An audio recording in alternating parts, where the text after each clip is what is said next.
Alright, we're here. How you guys feeling today? Um, Melancholy. Melancholy. Pretty good. Well, kind of just killed the mood, sadly for me. Anyways, How? TNA, I'm gonna go into my professional intro, acting like I'm professional on YouTube when I ain't. So, here's my professional intro. Over the past 10 months, as of this video, when it was recorded, TNA's gone through some hard times, but they've made a lot of good things in shifting their product. Let's talk about that. Professional intro done. Number 10. Alright? Getting rid of financial burdens. Let's get rid of the big elephant in the room. And that was guys like Kurt Angle and Bobby Roode and Eric Young, even though they were TNA guys, their financial burdens. I think they were spending way too much money on them to not They get were as much they were able to profit. get rid of those guys and go off and get a bunch more for just those But three alone. They were able to go. They were able to go nab like 5, 6 other guys. And tie them down, probably long term for a cheap price. You wanna capture anything, Mullins or Malin? well, that's like now I see it, and they're back in debt. They just kind of need to do that again and release the big elephant in the room. Yeah, there's not too many. Lashley. There's not too many people that they can really get rid of, sadly. Lashley. Because there's not too many. There wasn't too much for Bobby Roode, Eric Young, and Kurt Angle to do in TNA. They kind of hit the pinnacle, and that was really it. Which is sad. I think they just they need to get rid of them and let the next group of guys get their opportunities, and then when their time comes, let them move on to another place in their lifetime. Because not many people are really gonna grow really old in a company, sadly. But on to number 9, your boy Billy Corgan. He's just the greatest, smashing pumpkins. Him getting power is just phenomenal. I think in terms of great business moves, this is a fantastic business move. Am I right?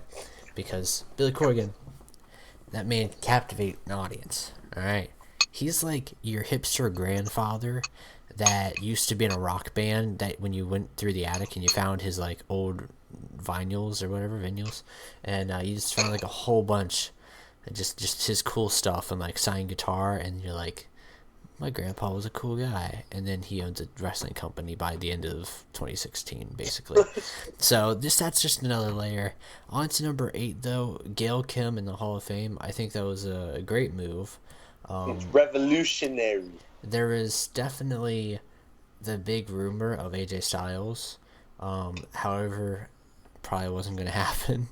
So I'm glad that they did the smart route and they got Gail Kim in there. Especially because she deserves it. I mean, you look at our Hall of Fame for TNA, we got Team 3D, great tag team, that really, really helped TNA's tag teams. I mean, I can name people that have done it more, in my opinion, like Bad Influence, but Team 3D did pretty good. Earl Hebner, without a doubt, it's about time we got, referring to a major-ish wrestling Hall of Fame. We have Jeff Jarrett, of course. He's, big reason we have TNA. And Sting. Just I need to say more. Oh, and not Sting. Kurt Angle. I was gonna say him too. Whoa, yeah.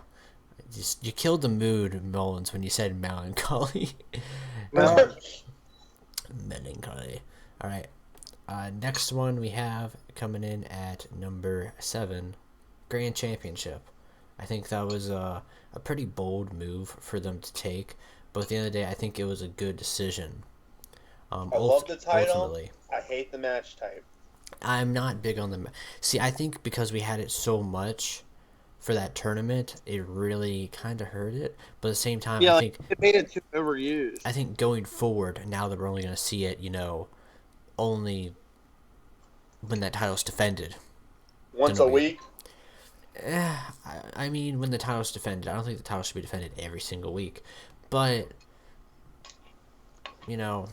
hopefully they have good storyline for the Grand Championship in recent weeks of what has been taped. It looks like we got some good stuff going for it, and I'm really really hyped and really proud of that championship in professional wrestling because it's unique.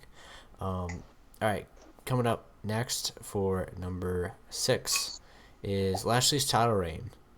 I think if we can go back to like Jay Lethal, I think Lethal's really was stretched out and it kind of needed to end. Whereas Lashley, I think his reign ended kind of in a sad way. But Jay Lethal had a TNA World Heavyweight I'm Championship. talking about in ROH. In Oh, terms yeah, of like that makes a lot in more terms sense. of like world title reigns, like one thing was Jay Lethal's title reign finally ended because it needed to end, and then a bigger man got it for that opportunity. Whereas in TNA, Lashley was just on fire. He's still on fire. He pulled the Brock Lesnar on freaking EC3, and then he drops it. The upcoming Impact to Eddie Edwards, and I don't think that was a good decision. But I think in total, having him as the champion really solidified what it meant to be world champion in TNA. That it means The big thing with that more. is it's just like you said. They're kind of pushing a new generation of stars like Yeah, Eddie exactly. Edwards, DJZ, Coming in trying to show the X Division something bigger. exactly. Coming in at number 5 is the film quality. Mullins, I'll let you take the wheel for this one. Just Jesus, unleash, Quality on this. yeah, on the film quality. Tell us everything about it. Okay, so it's like what we talk about when we talk about Lucha all the time. Lucha is very movie quality. It almost looks like you're not watching wrestling whatsoever. They actually trick your mind, and you think you're watching a show, and then you see a 10-minute match. Mm-hmm. But with them, it's like you still have the wrestling show aspect. It's like, yeah, I'm watching a wrestling show, but then for a little bit of time, your mind escapes that idea, and you almost feel like you're watching a TV show. Which I think it's great for wrestling in general because it gives it that whole other realism to it. It makes it like more, it makes it less like, this guy's just fighting this guy for no reason whatsoever. I really appreciate the stories of TNA right now. Yeah. Obviously, like they have some of the greatest stories going on right now. I can't necessarily, as a guy who critiques stuff on the internet just for the heck of it, you have to see there's more than just what we can do. Like there's always backstage stuff, PR, long-term thinking. So you got to think at that very moment it might not be good, but long-term it'll be great. So I think going to the film quality and the storylines and all that, it's been one heck of a ride this year. Especially we'll get into number 1. Definitely talking to relate to film quality. But up to next, number 4, we have the signings. And sure, we got like Marche Rockets, we got the Helms Dynasty, we got, I would say, the reinvention of some people, but I'm talking about really big signings for TNA like Cody Rhodes, Aaron Rex, Damien Sandow. They were really big. Of course, you had, this has been Mike Bennett. One heck of a year for that man. Like the man. What about Moose? Moose, yeah, it's been one heck of a year for those guys. I mean, in the little amount of time that they've been in the company, they've done so much. I mean, Grand Championship, feuding with Lashley and all that, freaking Cody Rhodes feuding with Mike Bennett beating EC3. Like all this stuff is just piled on to their career. Trouble. And talk about reinventing people. Number 3 comes in at the Decay. Without a doubt, I think they're the greatest thing in tag team wrestling right now. I would say just that. When you thought Abyss was hitting that stride where like it's what WWE's hit with Kane, where you've had him for so long, he's done the same shtick forever. How do we really reinvent him and make people actually care about not Abyss? Joseph Parks? I was gonna say bring back Joseph Parks. They tried that stuff, but that stuff was horrible. That was the single worst abomination.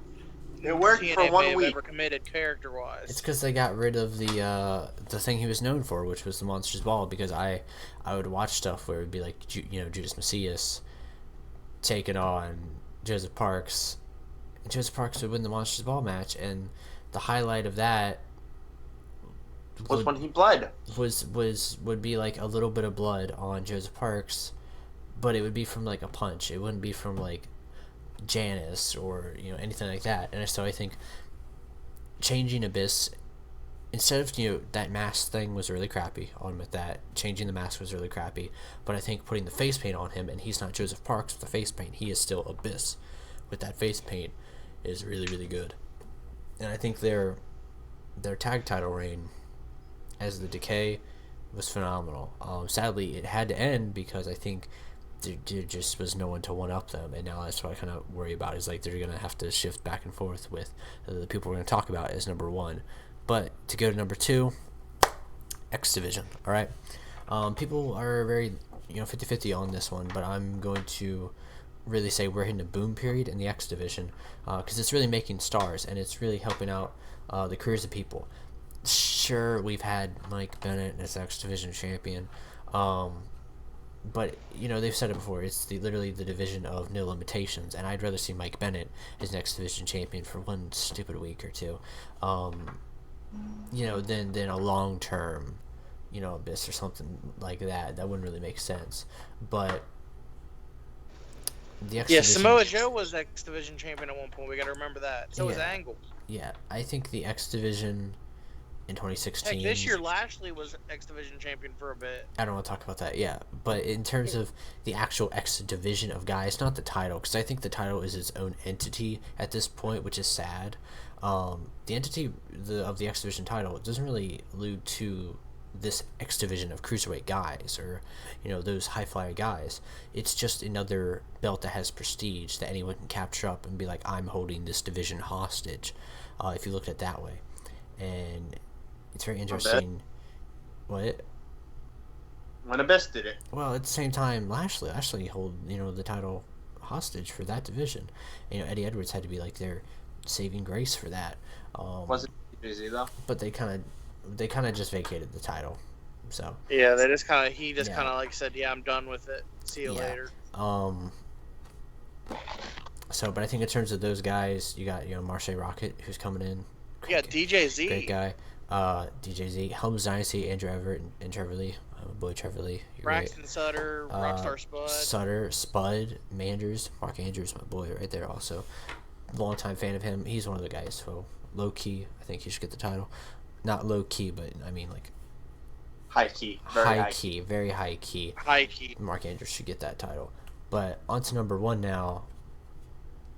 Broken Matt Hardy, Brother Nero, Final Deletions, The Great War, Delete or Decay, like all of those, anything that attributes to Broken Matt Hardy's Broken Universe, I will just call it that. Number one is the Broken Universe of storylines and how we've done it so far. It's been crazy. All right. We could talk for hours on this. Yes, but I'm gonna leave it short and simple to it because if you haven't heard about it, just Google it. Me talking about it. Why are you watching this video? You're doing professional wrestling wrong if you haven't watched it. WWE's even tried to copy it. So, but I think me talking about it won't do it justice in terms of you actually seeing it because it's something so insane. I mean, it taught us a lot of things. It taught us things like how green beans are indeed a delicacy. Yes, I mean, we have wrestling's, King Maxwell, who's 1 year old, who's really over. All right. We got. It showed us that Shayna Moore is indeed still alive. Yes, Rebby Sky. We have the fact that on a low budget they can produce something this good really gives hope for TNA. I'll say that, and that goes back to the film quality of we're seeing stuff that you realize that sadly wrestling isn't about the wrestling anymore, because if I wanted to go see wrestling, I could just go to any show really. But if I wanted to see a story that is evolved week after week, and I think this is a key thing for TNA, that it's been going on for what, 12 years, 13 years almost, and it's been going on so long that to see it keep on going, it needs to keep on going. And I think despite everything going on with TNA with everything that people say, the WWE, broke him out hard, he wanted to buy it, Billy Corgan, all these lawsuits, all these, like, everything, Dixie Carter, like, all that stuff, is that